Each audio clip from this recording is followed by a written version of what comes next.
Shalom Bapak Ibu Saudara semua. Shalom. God is good. All the time. Iya, puji Tuhan. Morning juga Bapak-bapak, Ibu-ibu. Puji Tuhan. Ya, hari ini Tuhan ingin berbicara setiap kita. Ini isi hatinya Tuhan, kerinduannya Tuhan. Ya, di mana bulan ini Tuhan memberikan kita suatu tema yang sebetulnya ini merupakan isi hatinya Tuhan, kehendaknya Tuhan. Evangelism. Artinya evangelism itu penginjilan. Penginjilan dikata dasarnya Injil. Injil itu artinya kabar baik. Kabar sukacita. Jadi penginjilan itu merupakan kabar baik, kabar sukacita. Kabar baiknya apa? Apa sukacitanya? Perhatikan, kabar baik bahwa di dalam Tuhan Yesus itu ada keselamatan. Dalam Tuhan Yesus itu ada jalan, ada kebenaran dan ada kehidupan. Ini Injil yang ingin Tuhan mau kita sampaikan, kita beritakan. Jadi menginjil artinya apa? Memberitakan kabar baik, kabar sukacita. Bahwa dalam Yesus itu ada pemulihan, ada jalan, ada kebenaran, bahkan ada kehidupan. Dan setiap orang kita bawa untuk menerima Tuhan Yesus. Ini yang Tuhan mau untuk setiap kita lakukan. Bahwa penginjilan itu yang kerinduannya Tuhan.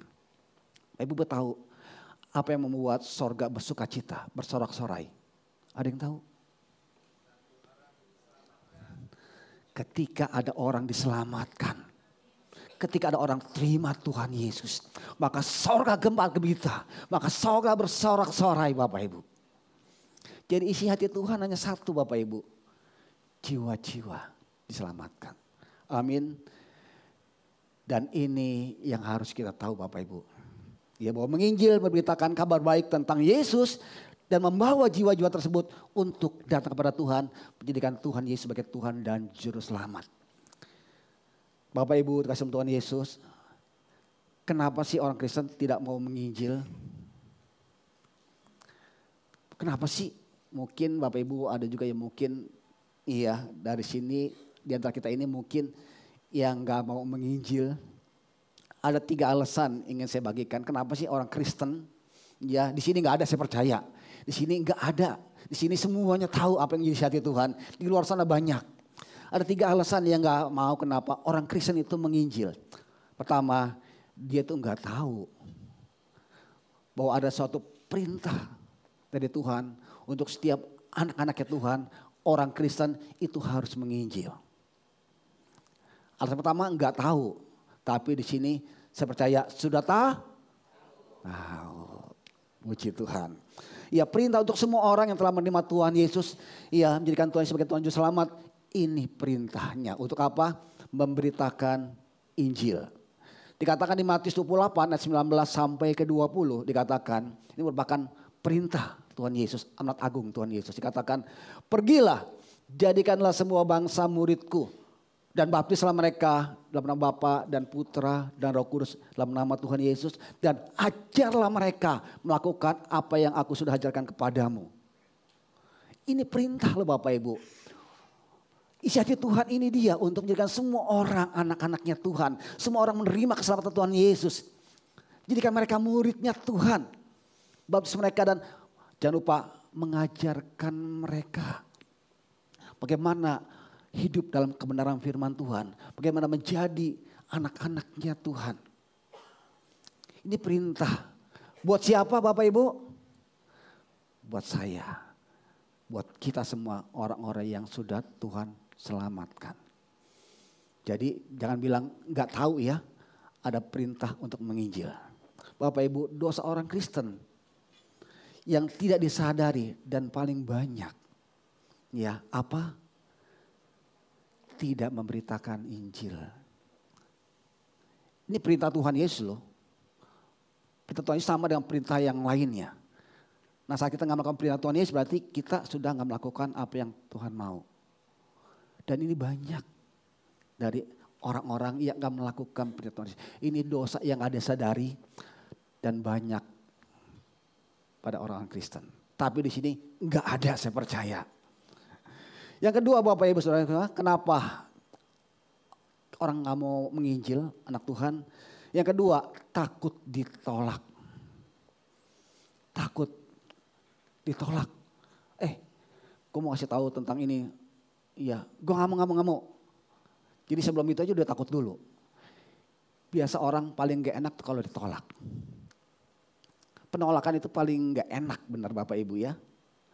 Tetapi Tuhan sudah sampaikan kepada murid-muridnya. Penolakan itu pasti akan terjadi ketika mereka memberitakan kebenaran firman Tuhan. Dikatakan di Lukas 10 ayat ke-5 dan ke-6. Kalau kamu masuki suatu rumah, ini perintah kepada murid-muridnya. Katakanlah lebih dahulu, damai sejahtera bagi rumah ini. Dan jikalau di situ ada orang layak menerimanya, damai sejahtera, maka salammu akan tinggal atasnya. Tetapi jika tidak, salam itu akan kembali kepadamu. Terus saya sampai kepada murid-muridnya. Ya, ketika mereka datang kepada rumah-rumah, sampaikan damai sejahtera, sampaikan salam tersebut. Kalau mereka menolak, ya sudah. Salam tersebut akan kembali kepadamu. Jadi Bapak Ibu, gak ada rugi buat kita loh Bapak Ibu. Untuk kita menyampaikan kebenaran firman Tuhan, untuk menyampaikan Injil. Kenapa? Kalau dia nolak, ya oke, gak masalah gitu loh. Kita gak rugi, tapi itu akan kembali kepada kita. Berkatnya akan kembali kepada kita. Sebetulnya sih kita gak rugi apa-apa Bapak Ibu. Cuman kita aja nih kadang-kadang baper betul ya. Perasaan gede banget gitu loh ya. Takut ditolak. Ya penolakan itu pasti akan terjadi. Tuhan berkata seperti itu. Tapi kan ini gak masalah, gak apa-apa gitu loh. Kan lu gak rugi apa-apa, malah berkat tersebut akan kembali kepada kamu yang mengatakan berkat tersebut. Penolakan pasti terjadi. Tapi jangan takut. Ya, Tuhan terus akan bekerja. Amin. Jangan putus asa Bapak Ibu. Kenapa Tuhan memilih murid-muridnya dari para nelayan Bapak Ibu? Kenapa enggak Tuhan pilih murid-muridnya dari orang-orang pintar, dari orang Farisi, orang ahli Taurat? Kenapa? Sebab orang nelayan adalah orang yang enggak pernah menyerah. Nelayan orang yang pantang mundur. Kalau dia nelayan enggak dapat ikan, apakah besok berhenti jadi nelayan? Ada seperti itu?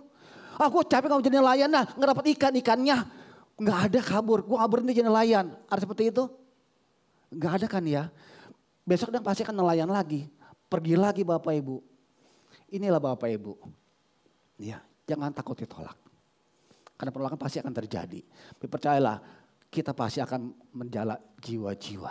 Kalau kita gak pernah berhenti menjala. Amin. Yang ketiga Bapak Ibu. Kenapa si orang Kristen tuh gak mau menginjil? Tidak tahu caranya.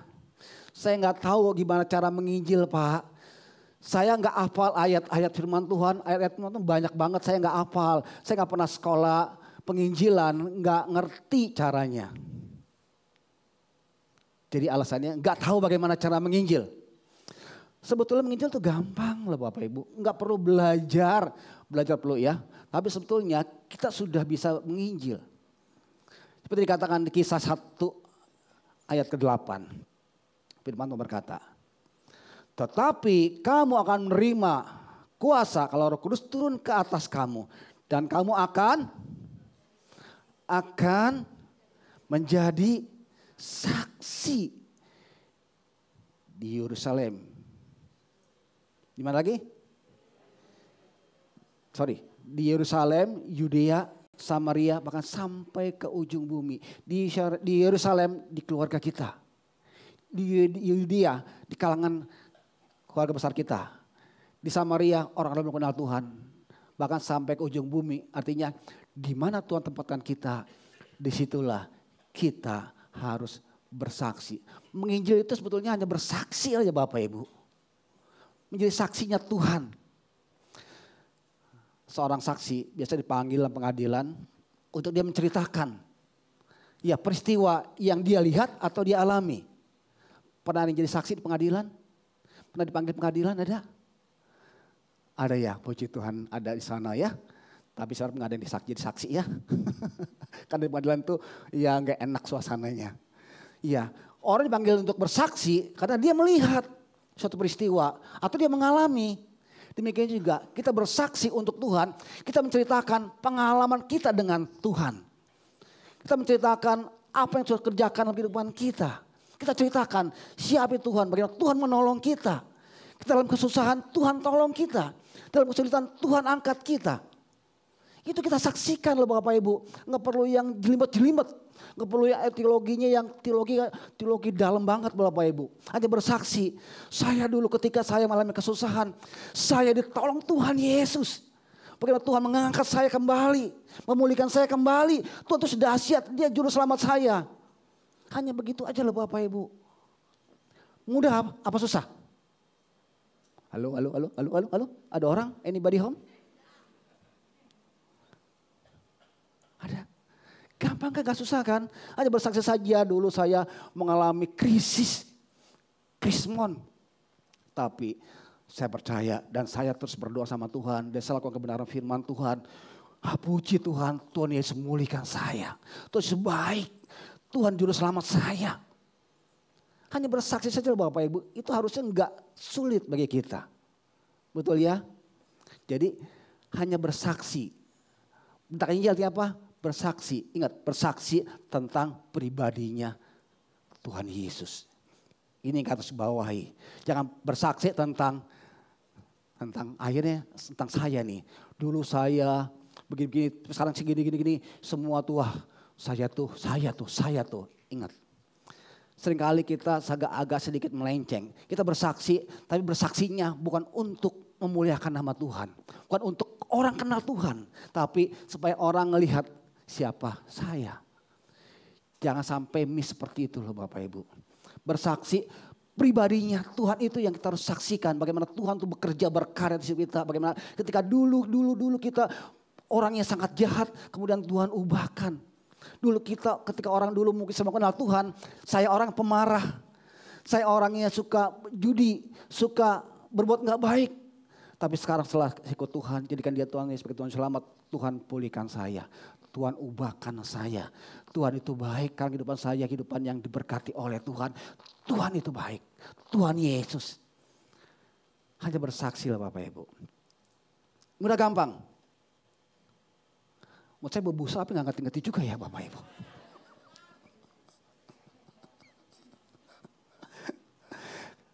Ceritain tentang Tuhan Yesus. Tentang dia bagaimana dalam kehidupan kita, bagaimana kita ditolong Tuhan, kita berjalan bersama dengan Tuhan. Di depan masih banyak persoalan tapi saya percaya ada Tuhan bersama dengan saya. Saya percaya Tuhan Yesus gak peninggalan saya, tapi bersama dengan saya dalam segala perkara. Kita itu aja lah Bapak Ibu, harusnya kan bisa ya. Dan kalau ditolak gak rugi, ruginya apa? Kita harus belajar dari agen-agen asuransi Bapak Ibu. Saya belajar, iya lihat. Nggak pernah nyerah ketika dia follow up orang. Terus hari, wah ini. Kita harus seperti itu, kita agennya Tuhan. Kita agen kerajaan sorga untuk membawa siap terberada Yesus kepada jiwa-jiwa. Kita upahnya besar di sorga lah Bapak Ibu. Amin. Jadi agen kerajaan sorga, memberitakan siapa itu Tuhan, siapa itu Yesus.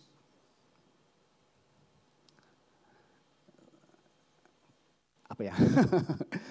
Saya dulu sekuler Bapak Ibu usaha, tapi ketika Tuhan panggil saya bilang kalau saya di sekuler, saya dapat berkat, saya bisa hidup.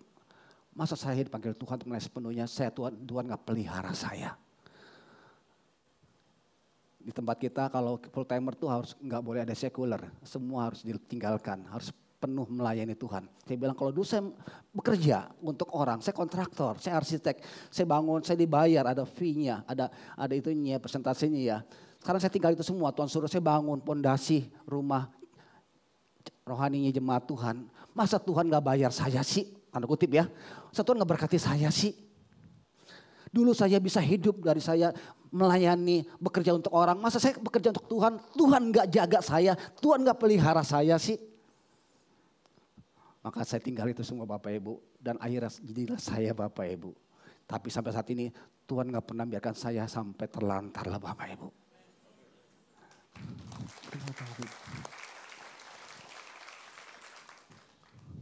Bapak Ibu, ayo beritakan Injil. Karena ini adalah perintahnya Tuhan bagi setiap kita. Orang-orang percaya, bagi setiap kita anak-anaknya Tuhan. Beritakan pribadinya dia. Ada 4 pagi ini yang saya bagikan kepada saudara ibu. Ya bagaimana kita menyampaikan siapa itu Tuhan Yesus. 4 poin ini yang Bapak Ibu bisa pakai untuk ketika nanti ketemu dengan seseorang yang belum kenal Tuhan Yesus. Atau mungkin juga dia orang Kristen tapi hidupnya masih turun naik. Ya, orang Kristen tobat kumat.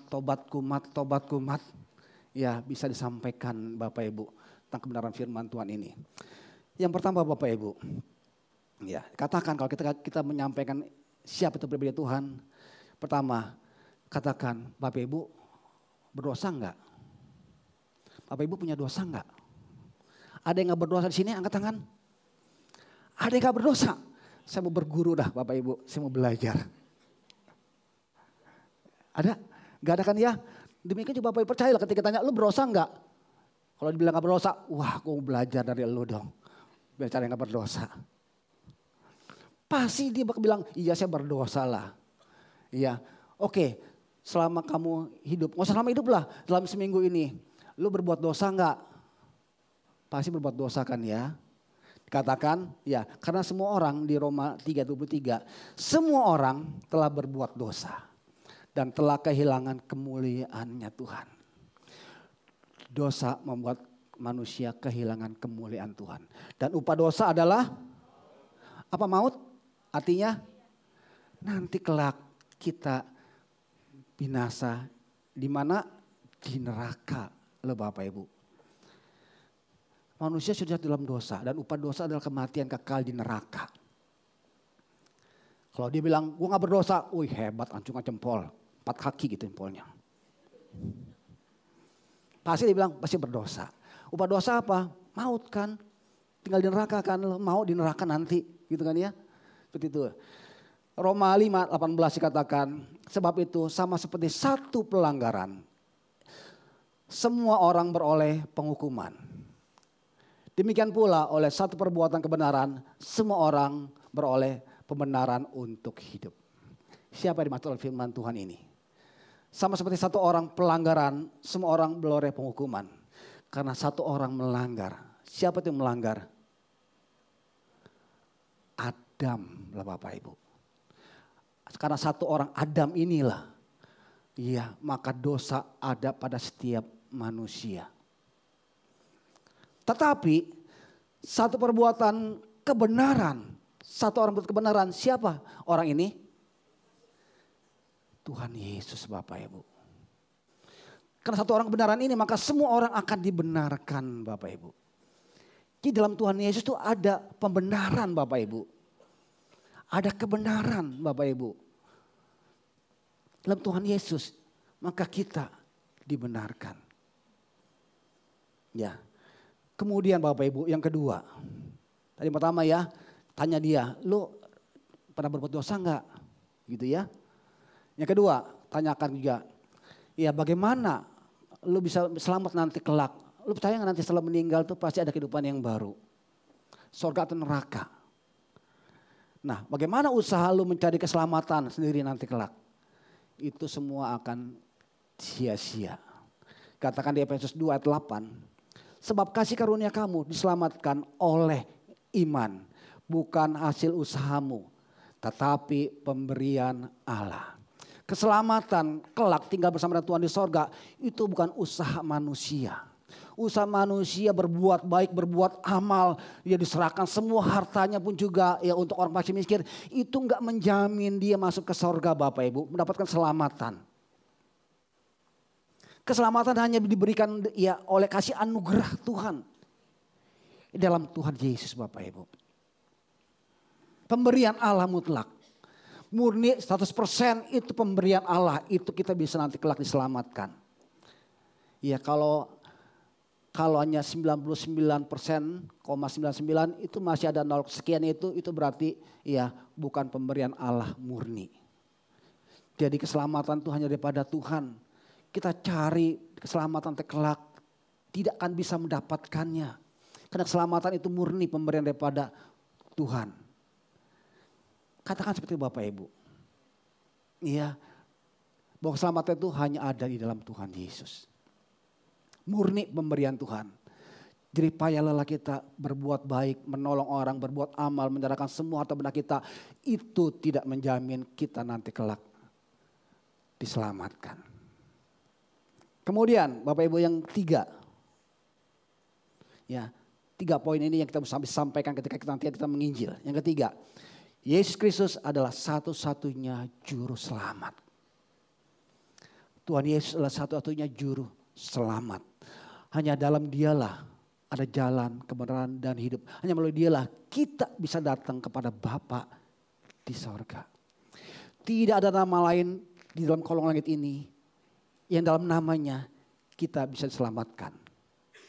Kecuali dalam nama Tuhan Yesus.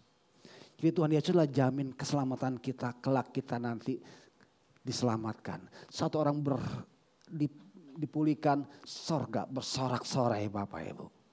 Amin. Jadi katakan hanya Tuhan Yesuslah yang bisa menjamin kamu nanti ke sorga. Hanya Tuhan Yesuslah jalan kebenaran dan hidup. Ya, tidak ada yang lain. Tidak agama yang bisa menjamin orang mati masuk sorga. Termasuk juga agama Kristen, Bapak Ibu, itu enggak menjamin. Yang menjamin masuk sorga, iman percaya kepada Tuhan Yesus. Dan pengikut Tuhan Yesus adalah orang-orang Kristen, Bapak Ibu. Agama enggak menjamin. Ada agama yang lain berkatakan kalau mau ke sorga itu susah banget, sulit banget. Ya seperti rambut dibelah 7. Itu bayangkan rambut dibelah 7 sampai ke sana tuh mustahil. Benar ya? Itu mustahil banget. Tapi ada namanya kasih anugerah Tuhan. Ada grace. Dalam Tuhan Yesus ada keselamatan. Ada jalan. Itu ke surga. Jadi sampaikan, ya dikatakan di Yohanes 14 ayat 6. Akulah jalan kebenaran dan hidup. Tidak ada seorang pun datang kepada Bapa kalau tidak melalui aku. Tidak hanya nanti kelak kita ke surga hidup. Saat itu pun juga saya percaya ada kehidupan dalam kehidupan kita Bapak Ibu. Saat ini pun juga kalau kita terima Tuhan Yesus ada kehidupan dalam kehidupan kita. Ada pengharapan Bapak Ibu dalam Dia. Ada pertolongan dalam Dia Bapak Ibu. Ada kasih anugerah Tuhan menyertai setiap kita semua. Ada Tuhan menyertai kita semua Bapak Ibu. Gak hanya nanti kelak kita punya kehidupan, saat itu pun juga kita akan memiliki kehidupan Bapak Ibu. Kita mau lemah, percayalah ada Tuhan bersama dengan kita. Ada pengharapan dalam Tuhan. Pengharapan dalam Tuhan tuh gak pernah sia-sia. Sebab Dia yang menjamin semuanya itu. Tuhan kita, Tuhan Yesus. Amin. Miliki pengharapan Bapak Ibu. Kalau saat ini mungkin Bapak Ibu punya persoalan, pergumulan, masalah. Ya terus berharap. Kalau Tuhan mau mati supaya kita diselamatkan. Tuhan pasti rindu kita hidup dalam berkat anugerah Tuhan. Terus memiliki pengharapan. Ya, kalau lemah, ayo bangkit. Dalam Tuhan kita punya pengharapan. Dalam Tuhan Yesus ada pertolongan, ada kasih anugerah Tuhan. Jangan lemah Bapak Ibu. Ya, beberapa hari yang lalu ada jemaat kita yang dipanggil oleh Tuhan. Ya, puji Tuhan dipanggil oleh Tuhan dalam kasih Tuhan. Ketika saya ke sana ke rumah sakit Bapak Ibu, di IGD ke sana, kebetulan ada juga yang meninggal Bapak Ibu. Meninggal anak muda. Mula-mula saya nggak tahu kenapa dia meninggalnya. Besok dengar kabar meninggalnya gantung diri Bapak Ibu.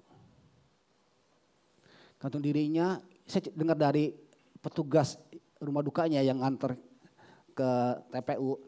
Pak itu kemarin saya nolong orang tuh gantung diri tuh susah banget Pak. Kenapa? Gantung dirinya nggak pakai tali rafia. Pakai kabel baja. Kabel baja digembok lagi. Jadi gimana cara nurinnya itu? Ya udah kita panggil tukang las. Pinjam gurindanya.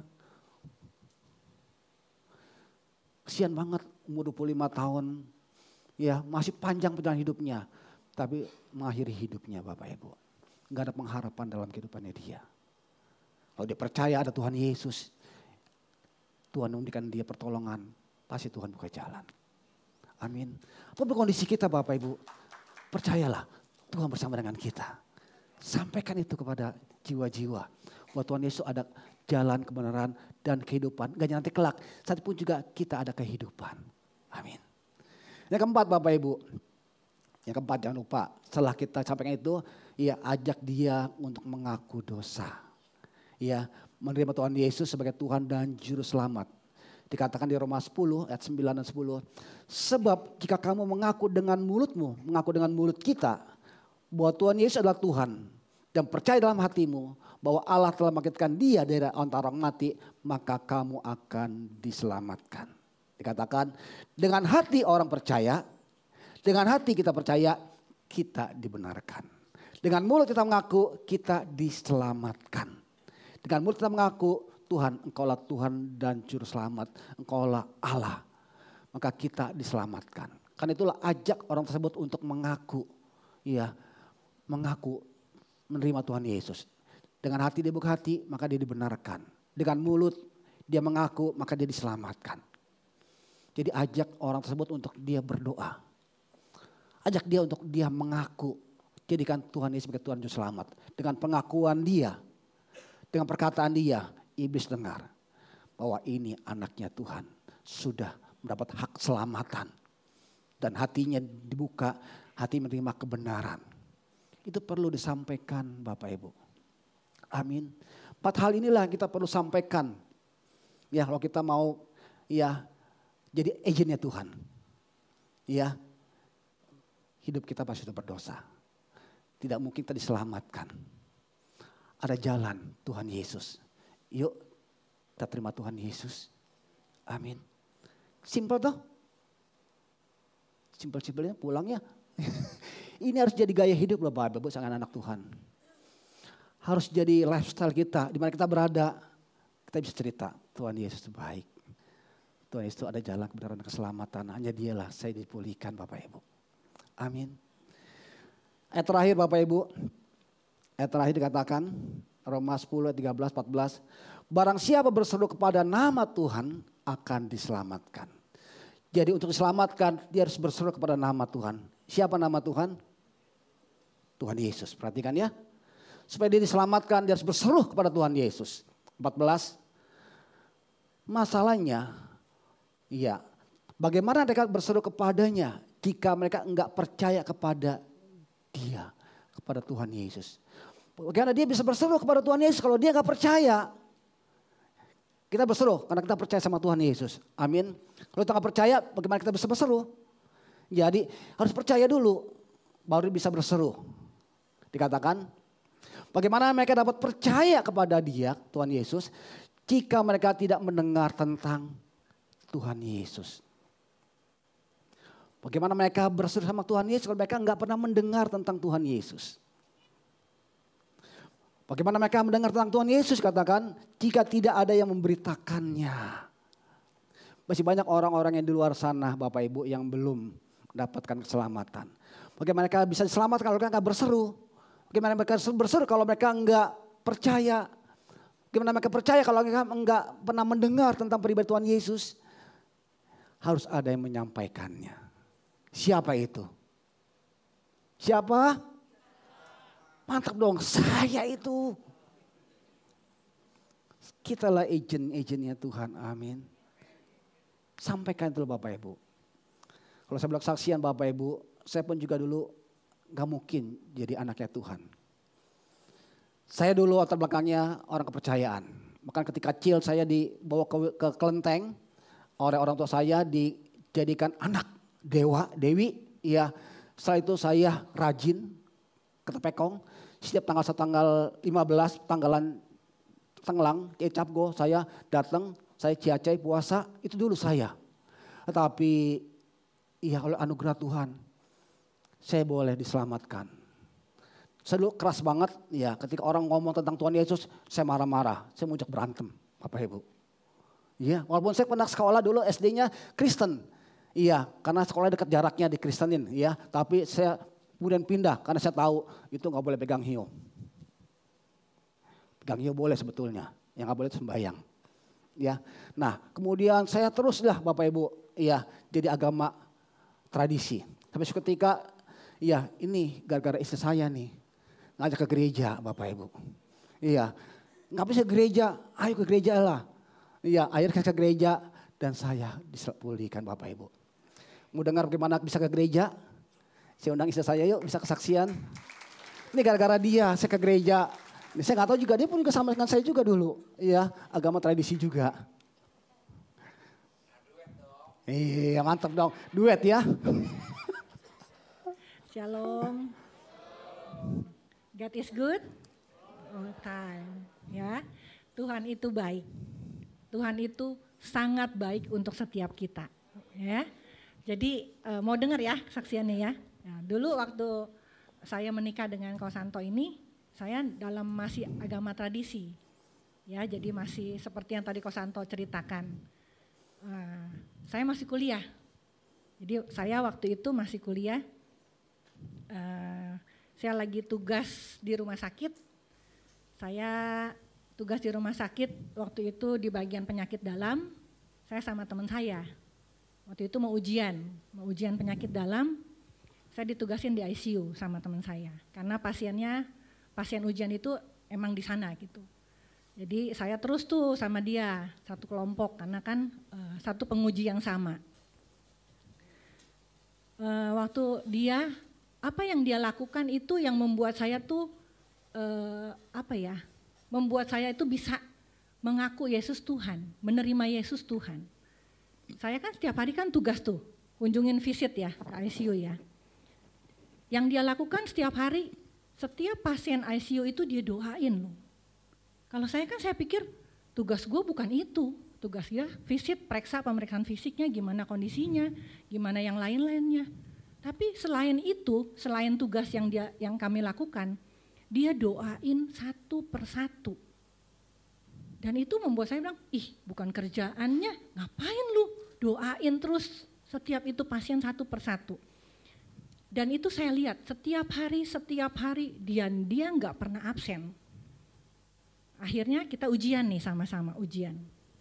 Waktu saya ngadep penguji sama-sama dengan dia, ngadep pengujinya, terus dokter pengujinya tanya gini, gimana prognosisnya pasien A nih, prognosisnya gimana? Prognosis itu angka harapan kemungkinannya baik atau enggak pasien ini. Jadi kedepannya maksudnya prognosis itu kedepannya gimana nih pasien ini. Ya secara teoritis ya dari pemeriksaan fisik semuanya kita, pemeriksaan klinis semua kita udah sampaikan, sampai akhirnya terakhir prognosis. Prognosis teman saya ditanya saya dong, saya bilang nih prognosisnya sebetulnya nggak baik dok, kenapa? Karena alasannya apa? Karena berdasarkan analisa kita yang tadi, yang di atasnya. Tapi waktu teman saya ditanya prognosisnya gimana? Dia cuma jawab gini, dia bilang, kalau Tuhan saya bilang sembuh, dia pasti sembuh. Wah, waktu itu pasien dokternya, pengujinya dia marah, dia gebrak itu meja, dia bilang, kamu mau jadi pendeta apa mau jadi dokter katanya. Wah, udah dong ya, kamu gak lulus nih katanya. Walaupun mungkin penilaiannya bukan dari itu aja ya, dari yang lain juga, tapi setelah itu kita keluar berdua. Saya bilang, gila ya kamu ya, berani banget. Kalau gak lulus gimana nih kamu nih, berani gitu loh. Dia bilang, iya, gue percaya kalau Tuhan gue sanggup kok sembuhin orang itu. Saya ngelihat dia dengan heran tapi kagum juga gitu dia. Ya, dengan berlangsungnya waktu ternyata kita berdua dinyatakan lulus. Wah, saya bilang, lulus karena apa? Karena ternyata pasien yang kita jadikan dijadikan bahan untuk ujian ini ternyata sembuh loh. Dari ruang ICU bisa pindah ke ruang perawatan. Dan saya terheran-heran. Akhirnya dia bilang begini sama saya. Dia bilang, lu udah pernah ke gereja belum? Belum. Selama ini yang ngajak saya ke gereja banyak gak? Banyak. Saya masih di SMA, saya banyak yang ngajak saya ke gereja. Waktu saya kuliah pun banyak persekutuan-persekutuan doa yang ngajak saya untuk sama-sama. Tapi saya nggak mau, karena kenapa? Saya punya suami, maksudnya Kosanto ini termasuk orang yang taat gitu. Taat terus, maksudnya walaupun ke kelenteng ya, waktu dia dibilang ya, ke kelenteng tapi dia taat. Jadi nggak ada alasan bagi saya untuk pindah. Itu bukan alasan bagi saya untuk pindah gitu loh. Bukan shift gitu untuk saya pindah satu yang lain. Kehidupan saya dulu nyaman, kehidupan saya oke, kenapa bisa pindah? Gak ada alasan toh. Tapi apa yang saya lihat dalam kehidupan teman saya, gaya hidupnya itu seperti Tuhan. Di sini ada yang pernah lihat Tuhan gak? Gak ada. Tapi kan Tuhan bilang, Tuhan menciptakan kita serupa dan segambar dengan Dia. Amin. Artinya orang bisa melihat gambaran Tuhan dalam hidup kita. Betul ya? Jadi waktu saya ngelihat teman saya melihat seperti saya melihat gambaran Tuhan dalam hidup setiap kita, dalam dia gitu. Sehingga saya bisa lihat, wih, hebat ya nih orangnya. Punya belas kasihan untuk mendoakan orang. Dan imannya dia membuat orang itu bisa didoakan, bisa sembuh gitu loh. Dan itu yang membuat saya percaya. Dan waktu dia bilang, lo mau ke gereja gak? Mau? Cuman dia ngajak doang, lo mau ke gereja gak? Mau. Dan saat itu saya ke gereja, saya dijamah Tuhan. Dan saat itu juga saya bisa ngajak suami saya untuk terima Tuhan. Amin. Ya, jadi lifestyle kita, gaya hidup kita harus mencerminkan kita adalah anak Tuhan. Ya, sehingga orang boleh melihat gambaran Tuhan dalam hidup setiap kita. Amin. Ya, Tuhan berkati. Ya puji Tuhan Bapak Ibu. Karena ada orang yang bersaksi, menjadi saksinya Tuhan Bapak Ibu. Maka saya dan istri saya bisa jadi anak-anak Tuhan. Amin. Ayo Bapak Ibu, jadikan gaya hidup kita, ya, sehingga orang-orang bisa melihat terang Tuhan dalam kehidupan kita semua. Dan orang diselamatkan. Ini isi hati Tuhan. Jiwa-jiwa yang belum diselamatkan itu tugas kita Bapak Ibu. Amin.